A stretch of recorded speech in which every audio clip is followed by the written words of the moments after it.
اعوذ باللہ من الشیطان الرجیم بسم اللہ الرحمن الرحیم اللہم صل علی سیدنا و نبینا و حبیبنا و شفیعنا و مولانا محمد و بارک وسلم وصل علیہ.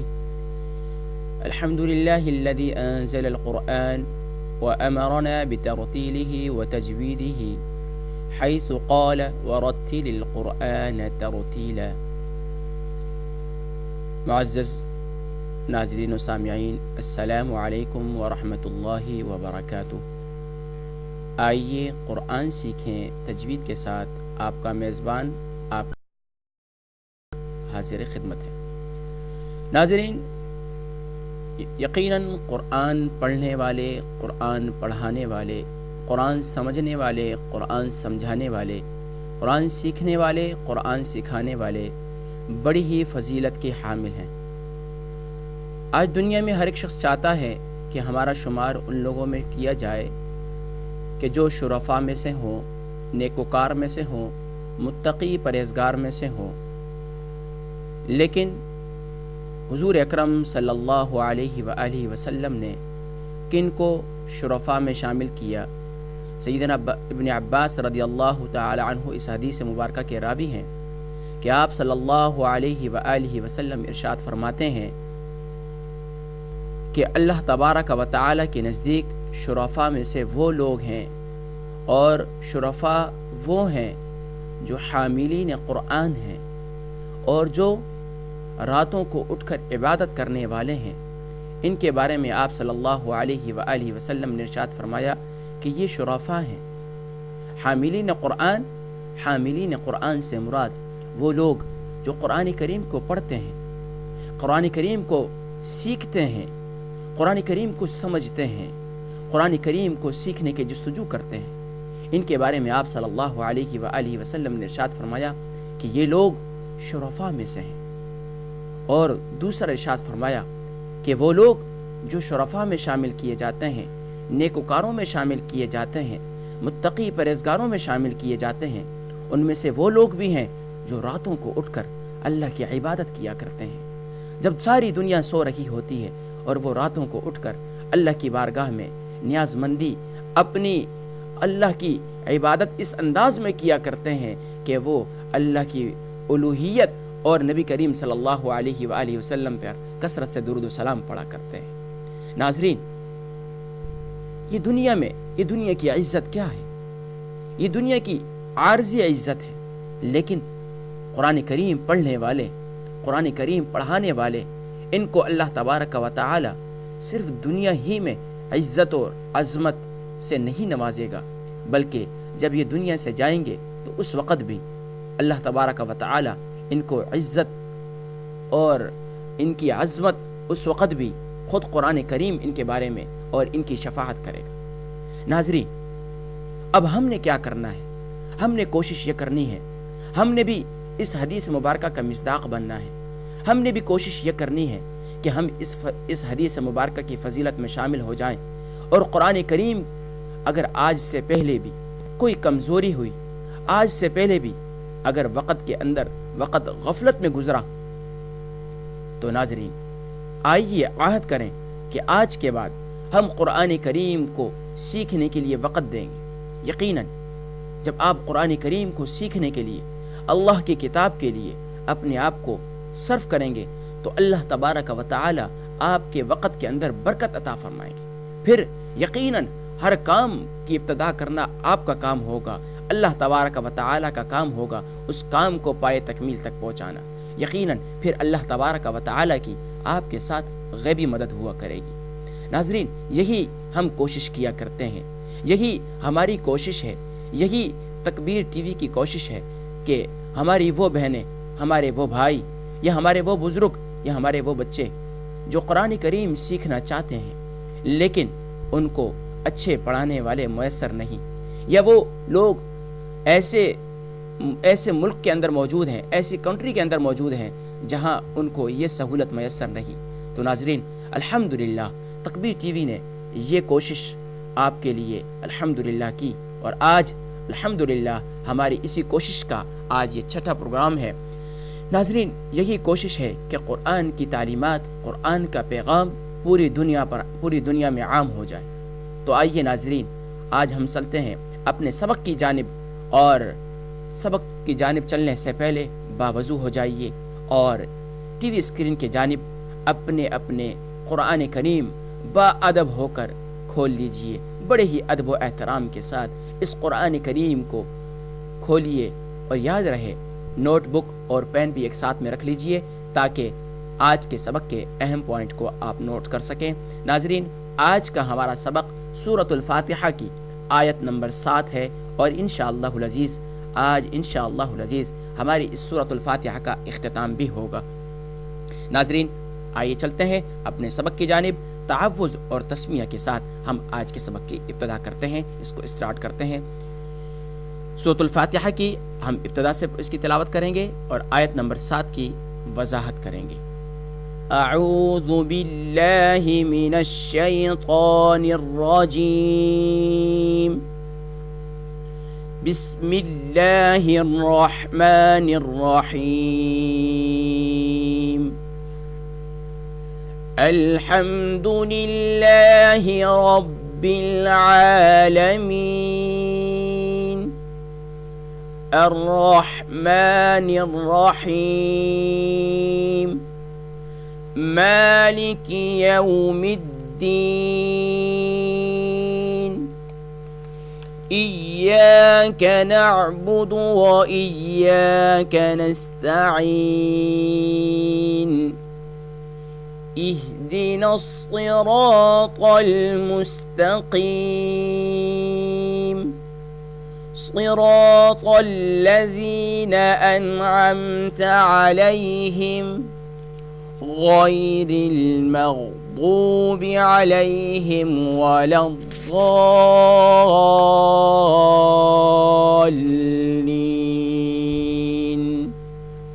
آمین۔ ناظرین آیت نمبر 7 اس کی وضاحت کرتے ہیں۔ آیت نمبر 7 ابتدا ہے اس کی غیر المغضوب علیہم ولا الضالین۔ آیت نمبر 7 میں 4 کلمات ہیں۔ پہلا کلمہ غیر ہے، اور اس کے اوپر غین کے اوپر زبر ہے، یا کے نیچے یا کے اوپر جزم ہے۔ زبر کے متعلق بتایا، زبر کو عربی میں فتحہ کہتے ہیں، جزم سکون کی علامت ہے، را کے نیچے زیر ہے، اور پھر المغضوبی میں پہلا الف ہے، پھر لام ہے، اور لام کے اوپر جزم ہے، سکون کی علامت ہے۔ میم کے اوپر زبر یعنی فتحہ ہے، غین کے اوپر سکون کی علامت ہے یعنی جزم کی علامت ہے۔ پھر ضاد ہے، ضاد کے اوپر ضمہ کی علامت ہے یعنی کہ پیش ہے، اس کو عربی میں ضمہ کہتے ہیں۔ پھر واو ہے، واو کے اوپر جزم کی علامت ہے، با کے نیچے کسرہ یعنی کہ زیر ہے۔ المغضوبی علیہم یہ تیسرا کلمہ ہے آیت نمبر 7 کا۔ علیہم پر پہلا عین کے اوپر زبر یعنی فتحہ ہے، لام کے اوپر بھی زبر یعنی فتحہ ہے، یا کے اوپر جزم کی علامت سکون کی علامت ہے، ہا کے نیچے زیر ہے، میم کے اوپر جزم یعنی سکون کی علامت ہے، واو کے اوپر زبر ہے، لام کے اوپر زبر ہے، اور اس کے ساتھ الف ہے، اور پھر ایک اور الف ہے، پھر لام ہے، پھر ضاد کے اوپر تشدید کی علامت ہے۔ اس سے پہلے انشاءاللہ العزیز پھر دوبارہ اس کی وضاحت کریں گے۔ تشدید کی علامت ہے، ڈبلیو سائن بھی اس کو کہتے ہیں، تو تشدید ہے، اور ضاد کے اوپر زبر بھی ہے، فتحہ بھی ہے۔ پھر الف اور لام کے اوپر نظر آ رہی ایک لکیر نظر آ رہی ہے ڈنڈی سی، اس کو کہتے ہیں مد کہتے ہیں۔ مد کی علامت آج اس کی وضاحت کرتے ہیں۔ مد کہتے ہیں کھینچنے کو، یہ جب بھی آئے گا مد لازم اس کو کھینچ کے پڑھیں گے، 4 سے 5 انگلی کی مقدار، 4 سے 5 انگلی کی مقدار اس کو کھینچ کر پڑھیں گے۔ پھر آئیے لام ہے، لام کے اوپر تشدید بھی ہے اور اس کے نیچے زیر بھی ہے۔ پھر یا ہے، یا کے اوپر سکون ہے، اور نون کے اوپر زبر ہے، اور پھر یہاں آیت نمبر 7 کا اختتام ہے۔ تو ناظرین آیت نمبر 7 کا اختتام الحمدللہ ہو چکا۔ اب اس کے چلتے ہیں اس کی پروننسیشن کی جانب، اس کے مخارج کی جانب، اور ساتھ ساتھ پھر اس کی ہم چلتے ہیں اس کی ہجے کرنے کی کوشش بھی کرتے ہیں۔ تو آئیے ناظرین ہم چلتے ہیں اس کی ہجے اور اس کی پروننسیشن کی جانب۔ غیری میں پہلا حرف غین ہے، غین کا مخرج یہ ٹاپ آف تھروٹ یعنی گلے کے حروف حلقیہ میں سے ہے، اور اس سے متعلق پہلے کئی دفعہ وضاحت کر ہو چکی. غین حروف حلقیہ میں سے ہے اور یہ گلے کے اوپر والے ادنی حلق سے ادا ہوتا ہے. پھر یا ہے یا جیم شین یا، جیم شین یا، یہ وسط تالو اور وسط زبان یعنی تالو کے درمیان اور زبان کے درمیان سے یہ حروف ادا ہوتے ہیں، یہ حرف ادا ہوتے ہیں، یعنی جیم شین یا. تو یا بھی اسی میں سے حروف شجریہ میں سے ہے. تو را را لام نون را، لام نون را کا مخرج یہ حروف طرفیہ میں سے ہے اور اس کا مخرج بتا چکے، پھر وضاحت کر لیتے ہیں. زبان کا کنارہ اور دانتوں کی جڑ کے تالو کے جانب والی سے، زبان کی نوک اور تالو کی جڑ یعنی بالکل آخر، زبان کا کنارہ اور دانتوں کی جڑ، زبان کا کنارہ اور دانتوں کی جڑ تالو کے جانب والے حصے سے لام نون را ادا ہوتے ہیں. پھر میم ہے، میم حروف شفویہ میں سے ہے، جو لپس ورڈز ہیں جو ہونٹوں سے ادا ہوتے ہیں ان میں سے ایک میم ہے، اور میم جو ہے یہ دونوں ہونٹوں کے خشک حصے سے ادا ہوتا ہے. پھر غین ہے، غین، غین کا مخرج بھی ٹاپ آف تھروٹ یعنی گلے کے اوپر والے حصے سے ادا ہوتا ہے، ادنی حلق سے ادا ہوتا ہے. غین اور خا سے مخرج ہے، یہ حروف حلقیہ میں سے ہے. پھر ضاد ہے، ضاد کے اوپر پیش ہے، ضمہ کی علامت ہے، اور ضاد کا مخرج حافہ لسان، یہ نیا، یہ پہلی دفعہ آیا ہے یہ حرف، اور اس کا مخرج کہا جاتا ہے علم تجوید کے اندر اس کا مخرج ذرا مشکل ہے لیکن اس کا سمجھنا بھی بہت ہی آسان ہے. تو اس کو سمجھیے، ضاد، ضاد، ضاد کا مخرج ہے، یہ حروف حافیہ میں سے ہے، حرف حافیہ میں سے ہے، اور یہی اس کا مخرج زبان کی کروٹ اور اوپر کے دانتوں کی جڑ سے ادا ہوتا ہے. زبان کی کروٹ اور اوپر کے دانتوں کی جڑ سے ادا ہوتا ہے. نوٹ فرما لیجئے یہ مخرج، اس کا مخرج پہلی دفعہ آیا ہے تو اس کو نوٹ فرما لیجئے دوبارہ کہ حرف حافیہ ہے، اس کو کہتے ہیں حرف حافیہ، حا کے ساتھ زبان کی کروٹ اور اوپر کی داڑوں کی جڑ سے ادا ہوتا ہے. زبان کی کروٹ اور اوپر کی دانتوں کی جڑ سے ادا ہوتا ہے ضاد. پھر اس کے بعد واو ہے، واو کا مخرج دونوں ہونٹوں کے گولائی، دونوں ہونٹوں کو گول کرنے سے دونوں ہونٹوں کی گولائی سے ادا ہوتا ہے، یہ بھی حروف شفویہ میں سے ہے. پھر با بھی حروف شفویہ میں سے ہے اور یہ دونوں ہونٹوں کے گیلے حصے سے یعنی کہ ویٹ پارٹ سے ادا ہوتا ہے اور تر حصے سے ادا ہوتا ہے با. پھر ہے عین، عین کا مخرج مڈل آف تھروٹ حروف حلقیہ میں سے ہے. اور لام، لام کا مخرج لام نون را پہلے بیان ہو چکا. یا کا مخرج بھی بیان ہو چکا علیہم کے اندر غیر میں. اور ولضالین، واو کا مخرج میم کا مخرج دونوں ہونٹوں کے خشک حصے سے ادا ہوتا ہے، حروف شفویہ میں سے ہے. پھر واو بھی حروف شفویہ میں سے ہے، دونوں ہونٹوں کی گولائی سے ادا ہوتا ہے. لام نون را اس کا مخرج بیان ہو چکا. الف جوف دہن سے ادا ہوتا ہے. پھر اس کے بعد ضاد ہے، ضاد کا مخرج یہ حرف حافیہ میں سے ہے، یہ زبان کی کروٹ اور اوپر کی دانتوں کی جڑ سے ادا ہوتا ہے، اوپر کی داڑوں کے جڑ سے ادا ہوتا ہے. اور اس سے متعلق آج انشاءاللہ، کل بھی ہم نے بتایا تھا کہ داڑوں کے کیا نام ہیں اور دانتوں کے کیا نام ہیں، آج پھر انشاءاللہ اس کی بھی وضاحت کریں گے. یہاں اتنا سمجھیے کہ ضاد حرف حافیہ ہے، زبان کی کروٹ اور دانتوں کی اور اوپر کی داڑوں کی جڑ سے ادا ہوتا ہے. اوپر کی داڑ جو ہے آگے کہلاتی ہیں اندراس، اس کی جڑ سے ادا ہوتا ہے. لام کا مخرج بیان ہو چکا. یا کا مخرج بھی بیان ہو چکا. لام نون را حروف طرفیہ میں سے ہے، یا حروف شجریہ میں سے ہے.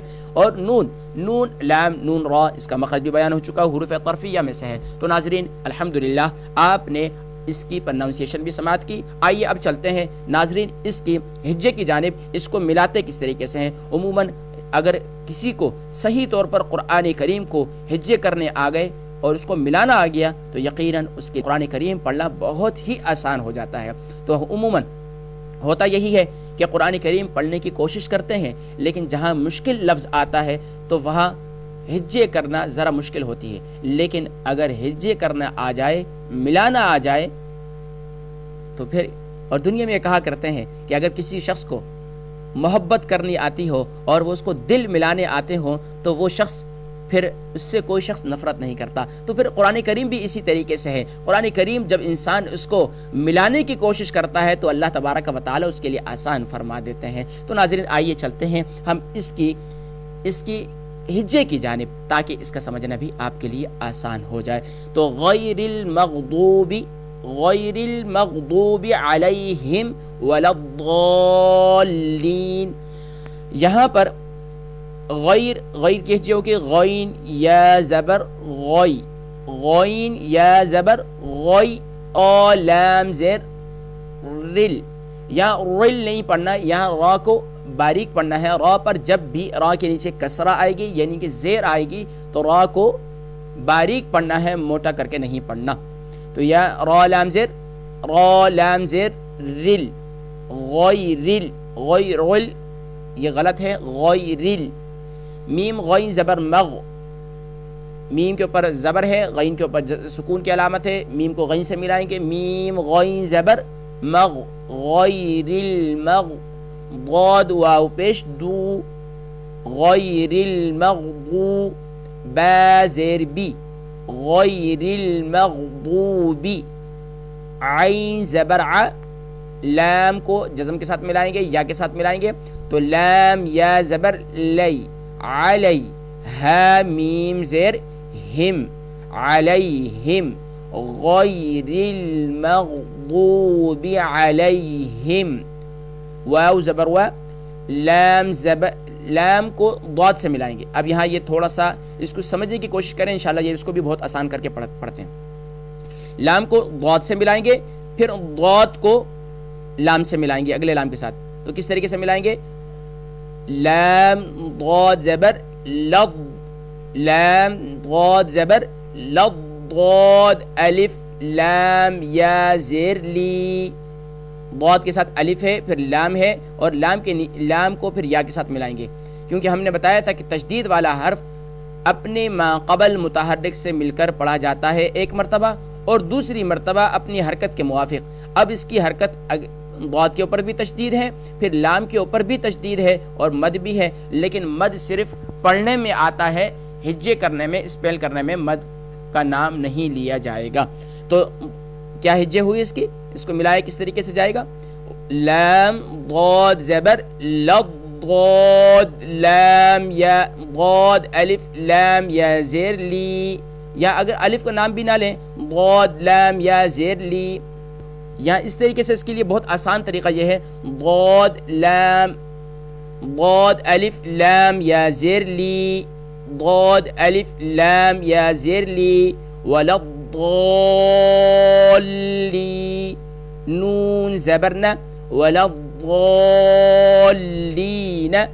تو ناظرین ولا الضالین کی آخری آیت نون کے اوپر زبر یعنی فتحہ کی علامت ہے. جب فتحہ کی علامت وقف کی آخر میں آ جائے یا کسرہ آ جائے تو وہاں ہم آخر جب وقف ہوتا ہے تو ہم آخری حرف کو ساکن کر دیتے ہیں. آخر حرف کو ساکن کرنے کا مقصد یہ ہوتا ہے کہ یہاں آیت فل اسٹاپ آ گئی ہے تو اب یہاں پر آیت کا اختتام ہو رہا ہے.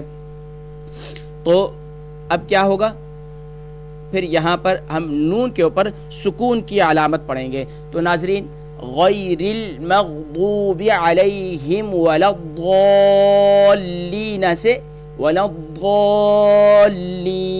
ناظرین الحمدللہ ہماری آج کی آمین الحمدللہ سورہ فاتحہ کے اختتام ہوا آج کے چھٹے پروگرام کے اندر. اور ناظرین اب ہم چلتے ہیں سورۃ الفاتحہ کی. الحمدللہ ہم نے اس کی ایک دفعہ مکمل تلاوت کرتے ہیں. تلاوت کرنے سے پہلے ہم کوشش یہ کرتے ہیں کہ ہم تجوید کے ان مخارج کی جانب چلیں گے جس سے متعلق ہم نے اس سے پہلے سبق کے اندر آپ کو یہ بھی بتایا تھا کہ داڑوں سے متعلق کہ داڑ جو ہیں وہ ان کے اعضائے صوت، یعنی کہ جو انسان علم تجوید کے اندر جو اعضاء انسان کے استعمال ہوتے ہیں، منہ کے اندر دانت ہیں اور اس کی زبان ہے، ان کا علم تجوید کے اندر اس کا کیا نام ہے؟ اس کا کیا نام ہے؟ اس کا سمجھنا بہت ہی آسان ہے اور انشاءاللہ العزیز آپ دیکھیں گے کل آپ کو الحمدللہ ہم نے دانتوں کے نام بتائے کہ دانت الحمدللہ ہر ایک شخص کے جو ماشاءاللہ بالغ ہوتے ہیں 32 دانت ان کے منہ میں پورے ہوتے ہیں اور 32 دانتوں کے نام علم تجوید کے اندر کیا ہیں اس سے متعلق بتایا تھا. ناظرین آج آپ کو اس کی مزید اور وضاحت کرتے ہیں. تو آئیے چلتے ہیں ناظرین علم تجوید کے اس سبق کی جانب. ناظرین آپ ٹی وی اسکرین پہ دیکھ رہے ہیں اعضائے صوت. یہاں اعضائے صوت یعنی وہ اعضاء جو انسان کی آواز کے اندر استعمال ہوتے ہیں یا اس کے پڑھنے کے اندر استعمال ہوتے ہیں، ان کے مخصوص نام کیا ہیں؟ سامنے، اوپر، نیچے 4 دانتوں کو ثنایا کہتے ہیں. یہ کل بھی بتایا تھا. سامنے، اوپر، نیچے 4 دانتوں کو ثنایا کہتے ہیں، ثنایا کہتے ہیں، اور اوپر والے 2 کو ثنایا علیہ اور نیچے والے 2 کو ثنایا سفلی کہتے ہیں۔ نوٹ فرما لیجئے، پین کاغذ آپ کے پین اور نوٹ بک آپ کے پاس ہوگی تو لازمی طور پر اس کو نوٹ فرما لیجئے کہ سامنے اوپر نیچے یعنی 2 دانت جو ہیں اوپر نیچے کے ان کو ثنایا کہتے ہیں، اور اوپر والے 2 کو ثنایا علیہ اور نیچے والے 2 کو ثنایا سفلی کہتے ہیں۔ پھر آئیے نیچے ہے ثنایا کے دائیں بائیں، ثنایا کے دائیں اور بائیں یعنی رائٹ اینڈ لیفٹ، اوپر نیچے یعنی کہ ظاہری بات ہے انسان کے منہ میں جو دانت ہیں 32 وہ اوپر نیچے سیم ہی ہیں۔ تو ثنایا کے دائیں بائیں، لیفٹ اینڈ رائٹ، اوپر نیچے، اب ڈاؤن، دونوں جانب کے 4 دانتوں کو رباعی کہتے ہیں۔ ثنایا کے دائیں لیفٹ اینڈ رائٹ جو 4 دانت ہیں ان کو رباعی کہتے ہیں۔ اب رباعی کے ساتھ اوپر نیچے 4 دانت اور ہیں نوکدار، ان کو انیاب کہتے ہیں۔ رباعی کے ساتھ 2 دانت، 2 اوپر 2 نیچے 4 دانت ہیں، ان کو انیاب کہتے ہیں۔ نوکدار دانت جس سے انسان کوئی بھی چیز جو ہے وہ نوکدار دانتوں سے اس کو چبایا جاتا ہے یا نوکدار دانت سے اس کو چیرا جاتا ہے۔ تو آئیے اب اگلے پھر ہے انیاب۔ انیاب کے ساتھ، انیاب ہو چکے، اب اس کے ساتھ ہے ضواحک۔ ضواحک کے ساتھ اوپر نیچے یعنی انیاب کے ساتھ اوپر نیچے 4 داڑیں ضواحک کہلاتی ہیں، یعنی 2 اوپر کی 2 نیچے کی، ان کو کہتے ہیں ضواحک۔ ضواحک کہتے ہیں ضحک سے، اس کی معنی ہے ہنسنے کے۔ جب انسان ہنستا ہے، مسکراتا ہے تو یہ دانت انسان کے نظر آتے ہیں، تو یہ اس کو علم تجوید کے اندر ضواحک کہتے ہیں۔ پھر آئیے ضواحک کے ساتھ والی اوپر نیچے دونوں جانب 3 داڑیں ہیں، 3 اوپر 3 ایک سائڈ پہ 3 نیچے، یعنی کہ 6 اوپر 6 نیچے، طواحن کہلاتی ہیں۔ اور یہ کل ہیں 12، یعنی 6 اوپر کی 6 نیچے کی۔ آپ دیکھ رہے ہیں یہ ضواحک کے ساتھ اوپر نیچے والی دونوں جانب 3 داڑیں طواحن کہلاتی ہیں، اور یہ کل 12 ہیں۔ طواحن کے ساتھ والی اوپر نیچے دونوں جانب بالکل آخری 4 داڑیں ہیں، جس کو عقل کی داڑھ بھی کہتے ہیں، اس کو علم تجوید کے اندر نواجز کہتے ہیں۔ تو تمام 20 داڑوں کو ادراس کہتے ہیں۔ تو ناظرین الحمدللہ 20 داڑوں کو ادراس کہتے ہیں، اور یہ علم تجوید کے اندر قرائے تجوید اس کو تمام داڑوں کو ادراس کہتے ہیں۔ تو ناظرین انشاءاللہ یہاں وقت ہوا ایک بریک کی جانب چلتے ہیں۔ بریک کے بعد آئیں گے انشاءاللہ العزیز، بقیہ جو اعضائے صوت ہیں ان کے متعلق انشاءاللہ العزیز گفتگو ہوگی، اس امید کے ساتھ کہ آپ جو ہے انشاءاللہ العزیز اپنی پریکٹس جاری رکھیں گے، اور پھر انشاءاللہ العزیز بریک کے بعد ہم لائیو کال بھی آپ کے لیے کھول دی جائیں گی، اور آپ ہمارے ساتھ آج کے سبق میں سورۃ الفاتحہ کا اختتام میں آج آپ ہمارے ساتھ شامل ہو سکیں گے۔ السلام علیکم ورحمۃ اللہ وبرکاتہ۔